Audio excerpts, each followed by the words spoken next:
The Jewish people had spent about 70 years as captives in Babylonia. Jerusalem lay in ruins, the temple had been destroyed, and many had drifted from the covenants of their fathers. Yet the Lord had not forgotten his people. Through the prophet Jeremiah he had promised, "I will visit you, and perform my good word toward you in causing you to return." That promise began to unfold when Persia conquered Babylonia. The Lord stirred the heart of the Persian king Cyrus, who issued a decree allowing the Jews to return home and rebuild the house of the Lord. A governor named Zerubbabel led the effort to raise the temple from its ashes. When the foundation was laid, the people wept and shouted for joy, remembering the temple that had once stood on that very ground. But the work faced opposition from the start.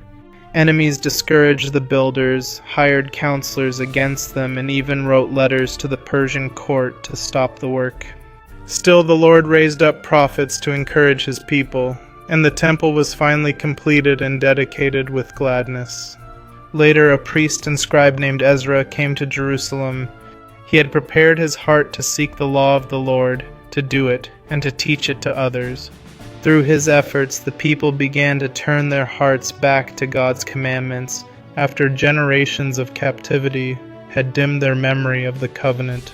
Still later, a man named Nehemiah, serving as cupbearer to the Persian king, heard that Jerusalem's walls lay broken and its gates burned. He wept, fasted, and prayed, then asked the king for permission to return and rebuild.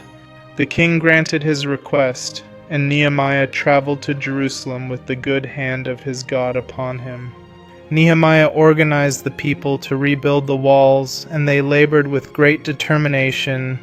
Enemies mocked them, plotted against them, and tried repeatedly to lure Nehemiah away from the work.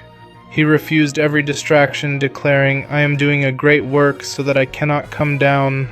Because the people had a mind to work, the wall was finished in just 52 days.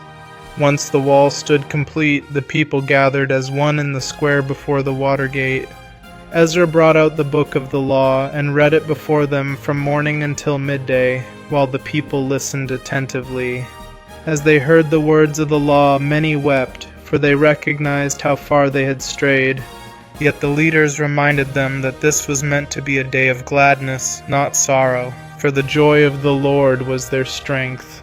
These stories teach us that the Lord's work rarely goes forward without opposition, yet he equips his servants to endure it.